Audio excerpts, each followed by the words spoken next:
Welcome to the Employee Safety Podcast from Alert Media, where you'll hear advice from experienced safety leaders on how to protect your people and business. I'm your host, Peter Steinfeld. Today, I'm talking with Dr. Lori Moore Merrill, U.S. Fire Administrator. Before she was appointed to the highest possible position in the American Fire Service, Dr. Lori served for 3 years as the president and CEO of the International Public Safety Data Institute, which she founded after retiring from a 26-year tenure as a senior executive in the International Association of Firefighters. Dr. Lori discusses how to stay wildfire safe and ready in the wildland-urban interface and how organizations can adapt to the changing landscape. Let's listen in.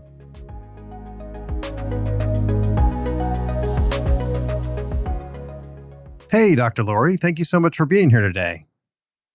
It's my pleasure. Thank you so much for having me.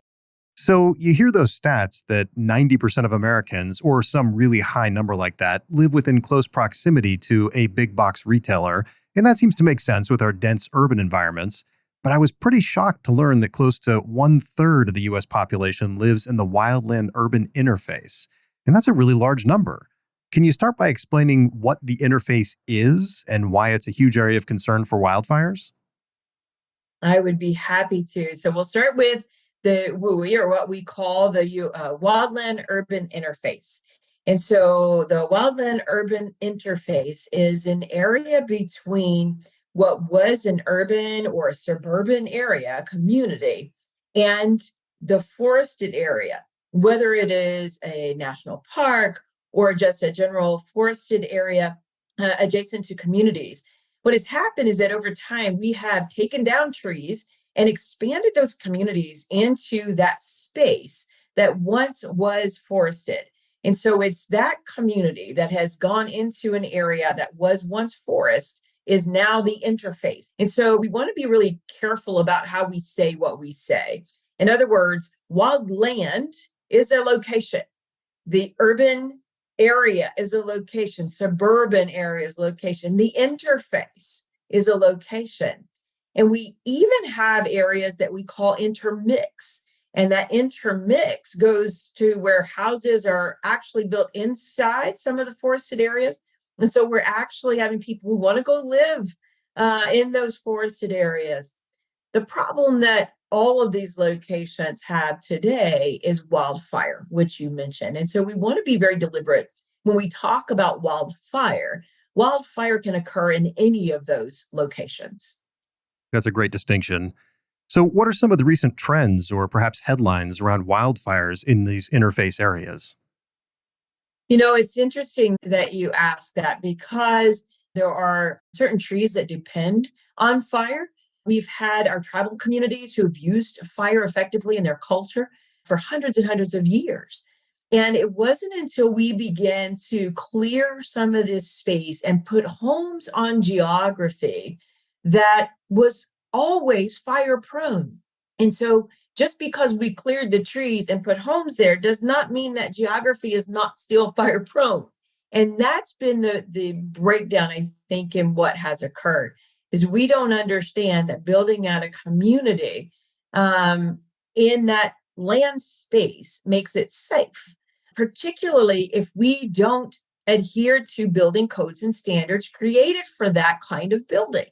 When we saw the issue, the fire service and the overall fire service industry said, hold on, if you're going to build in a fire-prone area, you must use fire-resistant building materials. You must have certain types of roof, no wooden sheds or wooden fences around your home. The unfortunate part is that as these communities build out, often the builders, in order to make it cheaper and get things moving faster, get people, having opportunities to live in their homes faster, they are using lesser materials than they should in this type of area. In other words, they are using materials that are going to burn. So we're not adhering to codes in these spaces. In fact, many communities haven't even adopted these codes as they should in these spaces. And so I think that's part of the overall mindset that's caused some of our issues in the interface. What are some examples of wildfires that have happened recently that maybe would help people say, you know what, it could happen to me too?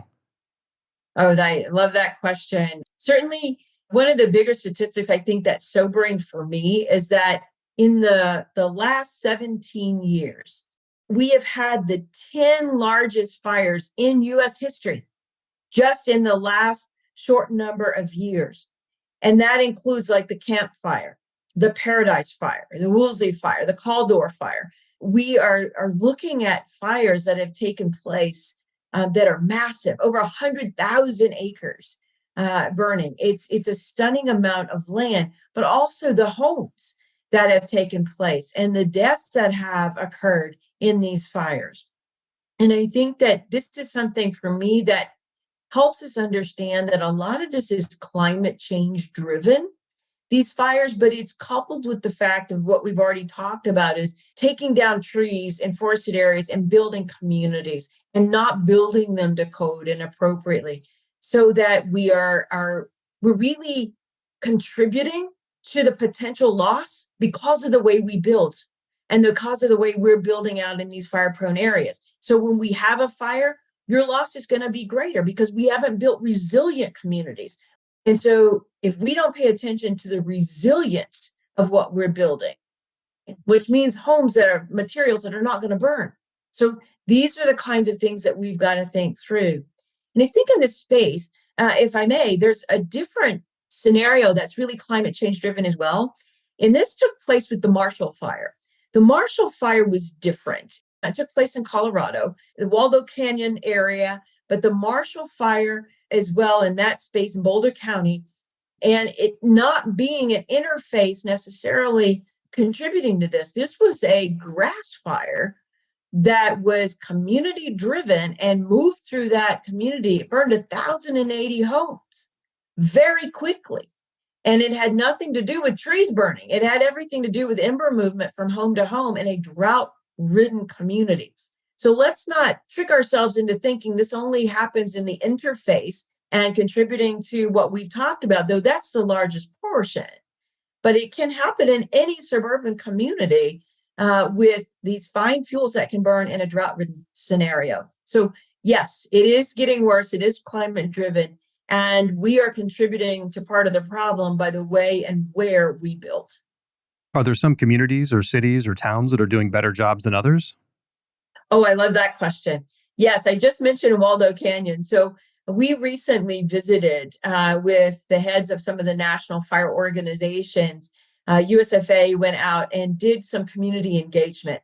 And we went to Boulder County and we went to a community that is now they literally overlook the burn scars from the Waldo Canyon fire. And so they understand very clearly what they have to do to mitigate their risk. And so this community, every Saturday, the whole of the community, there's 100 homes or more there. And every Saturday, this community gets together and they have groups and they go out and they do their risk reduction. In other words, if there is some sort of vegetation that's touching your home, it is removed. If there is a landscape that is dry or appears vulnerable, it is removed. I mean, these are things, this is what mitigation looks like and how they're doing their own engagement. Because I'll be very frank with you, there are not enough firefighters in this country to get ahead of this issue. There are not enough firefighters when we have these large scale fires. There just aren't.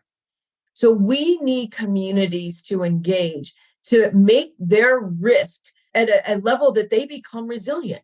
Understand how to reduce your own risk so that if you live in a fire prone area, it is much less likely to have impact. That means if the fire comes, then our recovery time is much shorter because we built resilience. We've mitigated the risk. We've done community risk reduction. And that's what right looks like. All of us need to understand what we can do in our own communities. I really like that idea of personal and community responsibility as opposed to just pushing it off to the authorities who will come help me in time of need. That's fantastic. Are there any big misconceptions out there that you see when it comes to the interface, or is it really just maybe just ignorance, do you think, of the issue? Most people just don't even know about it. They're not educated. You know, I think the latter is the case, that people aren't educated. You know, they buy into these beautiful landscapes.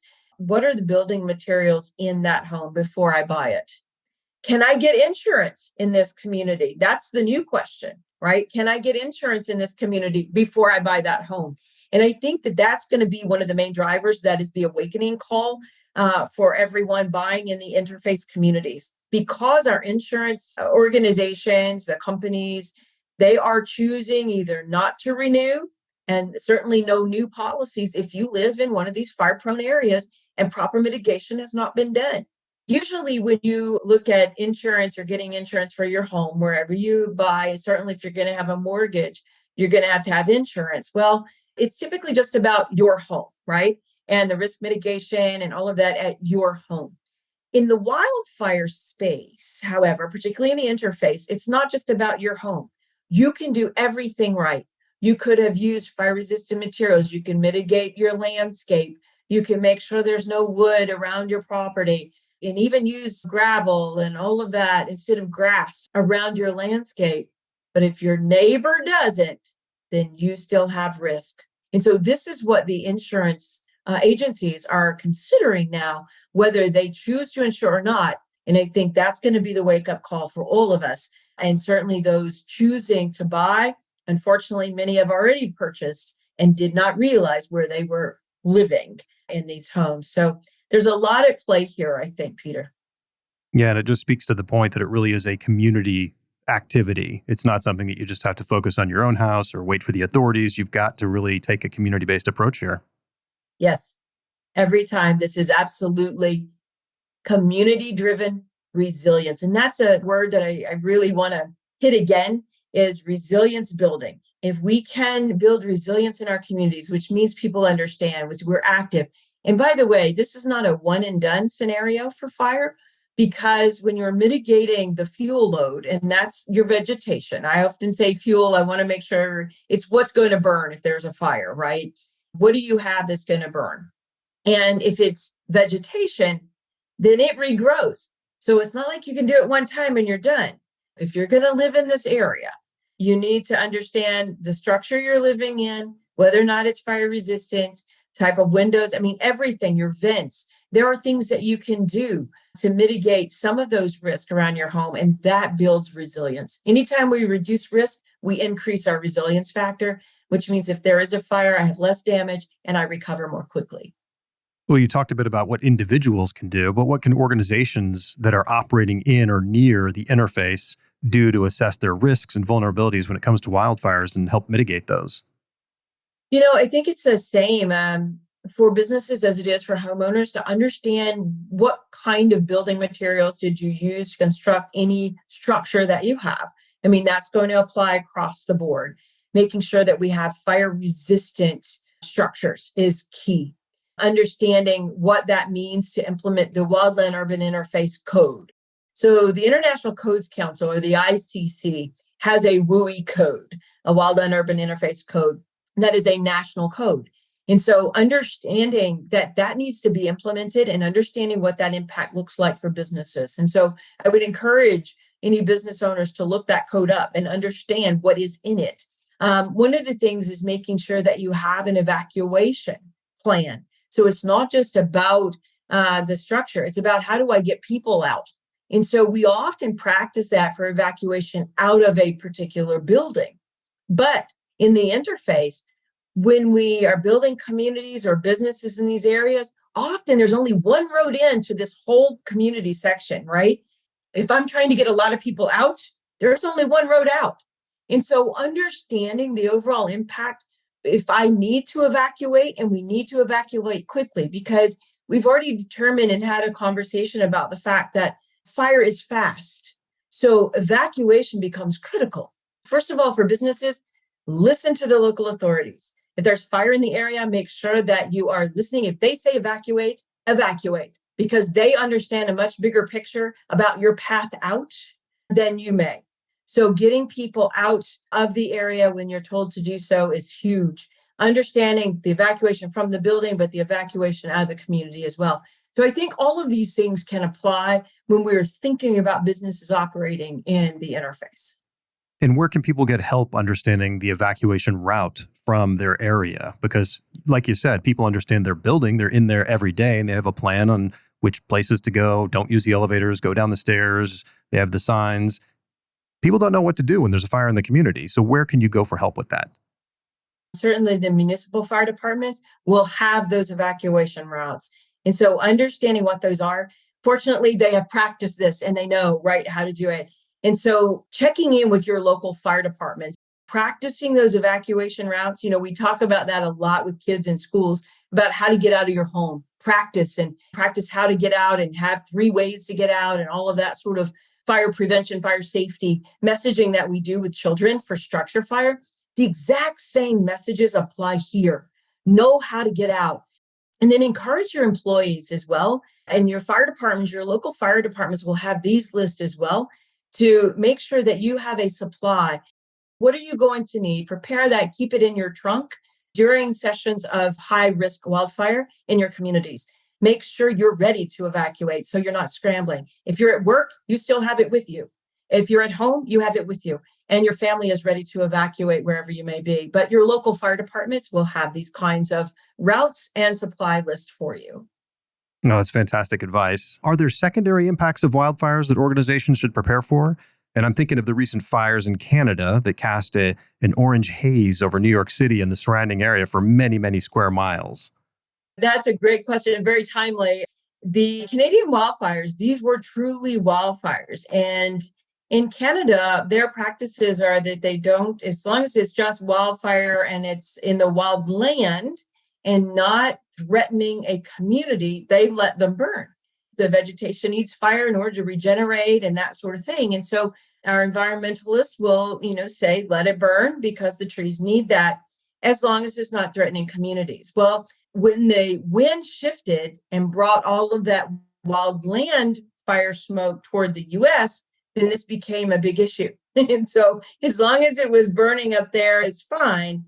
The smoke movement, however, now becomes an issue. And so we have to understand that we cannot control the wind movement. We cannot control where smoke goes. In fact, the California wildfires, we've often measured smoke and smoke particulate, which is the danger piece, in New York. So smoke is going to be carried and the products of combustion are going to be carried. As long as it is vegetation, we're still looking at a lot of research about the impact of that. And certainly people with breathing difficulty are affected more readily by smoke in the air. So it is a public health concern. When it hits the interface, however, and we have different materials, it's no longer just vegetation, but we're burning now plastics, synthetics. Think about all the things that's in your home. These do have much more toxic impact. And so understanding what's in smoke and what is in the particulate matter, and particulate just means that it's much larger and can still be breathed in, but now it has greater impact on your respiratory tract, right? So it is something that can stick, it can maintain and cause impact in your body. And the unfortunate part of that is once the interface, if a community begins to burn, and a lot of these products are carcinogenic. And so now we're dealing with a much different public health issue than just those who are having difficulty breathing from asthma and respiratory viruses and things like that. Anyone with a respiratory situation is going to have a hard time with any smoke. Once it's community smoke, then it can have long-term impact for everyone because of what is burning. And so this is something that I think everyone needs to understand about the difference, again, in wild land versus interface fires and what is burning, what's in that smoke. So yes, should we have the same things we wore during COVID N95 masks available? Yes. Should we have things that are available just to help us cut that particulate in the smoke? Yes. And so we can take some lessons away from what we learned during the pandemic and some of the things that we kept on hand, including those N95 masks, that would be very helpful. And so having things like that are readily available are going to be important. Well, this is all a very big problem. So are there any emerging technologies or perhaps innovative approaches that organizations should be aware of when it comes to wildfire preparedness or their general response? We have a lot of technology and innovation that is taking place right now. We have helped to support an innovation challenge, in fact, with a group called X Prize. And so X Prize has launched an innovation challenge because of this overall impact on the world, really, because wildfire is a global issue. With the technology challenge or an innovation challenge, what we want to do is understand the point of ignition because we can stop then the spread. It's much like we do in a house fire. If I can get firefighters there to suppress the fire as close to the point of ignition, we can stop the fire in the room of origin, perhaps, before it spreads to the rest of the home. Then I minimize damage, I minimize impact. Well, we want to do the same thing with wildfire. If we can get resources to suppress as close to the point of ignition as possible, then we stop the spread. And so this innovation challenge is about understanding what role technology can play in understanding point of ignition and identifying it quickly. The second part is the suppression part. So we're going to need technology to engage in suppression as well. We have aerial support. Certainly we can do aircraft. We're now looking at using drones or unmanned aerial devices. And so there's a lot of innovation around that as well. That's primarily for the wild land. In the interface, and certainly in our urban suburban communities, we need fire stations located appropriately within communities. We need those apparatus staffed appropriately with 4 firefighters per apparatus. That's our national standard. And so having an effective response force is how we would say that in the fire service. Having an effective response force that can deploy quickly to mitigate and stop the spread of fire is what we want. And so technology will have a role in that. And notification, identification, and response is key once we have the ignition located. So as we wrap up here, what's the most important thing that you feel people should remember and take action on when it comes to this topic? I think, Peter, that I would want everyone to understand where they live. I think that's first and foremost. What was on the land before your home was there, particularly if you live in an area that, is backed by a beautiful mountain with a lot of foliage, beautiful trees and grasses. The same thing applies in our more rural areas, particularly, and where the urban and suburban has expanded into the rural. And we're seeing a lot of continued community growth in those areas that were rural, and now they're becoming much more suburban. It's important that people understand that aspect as well. And I think that they should know too about the overall climate change impact, because a lot of this wildfire is definitely linked to climate change, where we're having an increase in drought, a lower relative humidity, longer terms of just overall extreme heat in areas that can drive the drought as well. So it becomes very circular. The other thing I'd like people to do is understand that wildfire in particular, is a weather event. Most people don't think about that. You hear about storms, you hear about hurricanes and tornadoes, but they don't understand that fire is a naturally occurring weather event as well. And so given that, the National Weather Service is the entity that issues the red flag warnings. So if you live in an area and you hear your weather person on the local news saying we have a red flag warning in effect today, you should heed that the same as you do a tornado warning or a hurricane warning, a flood warning, storm warnings. In other words, the conditions are prone, the conditions are ready or probable. If there's an ignition, it's going to be a big wildfire. So anytime we have a red flag warning, understand and start to think about the fact that that's a major storm warning or equivalent to, should there be an ignition. And so take heed of those. And you can go to the Weather Service and actually find maps. The National Weather Service will have maps of where we see drought and how it's going to expand in the next 6 months or a year, or even, 25, 50 years. What are we looking at from a drought perspective? Because that helps contribute to the conditions that initiate a red flag warning. So I would love for people to, again, understand where you live, look at these weather predictions, look at the climate change trends. What are we seeing? And then understand if your home or business has been built to code, and not just any building code, the interface building code, the WUI code, the Wildland Urban Interface building code. Understand what materials your home is made from. And if you are in an area where your neighbors may not have mitigated or reduced their risk on their properties as much. And so those kinds of things are important. So remember, if you're told to evacuate, this is not like staying in your home and withstanding a hurricane. It's not the same. And so we need you to understand, if local officials say evacuate, evacuate. Well, Dr. Lori, thank you so much for being on the show. I think your advice was very timely and fantastic, and I certainly learned a lot, and I really appreciate the community-based approach, which I didn't really think about before, so thank you for that. It's been my pleasure. Thank you so much for having me. It's an honor. Absolutely.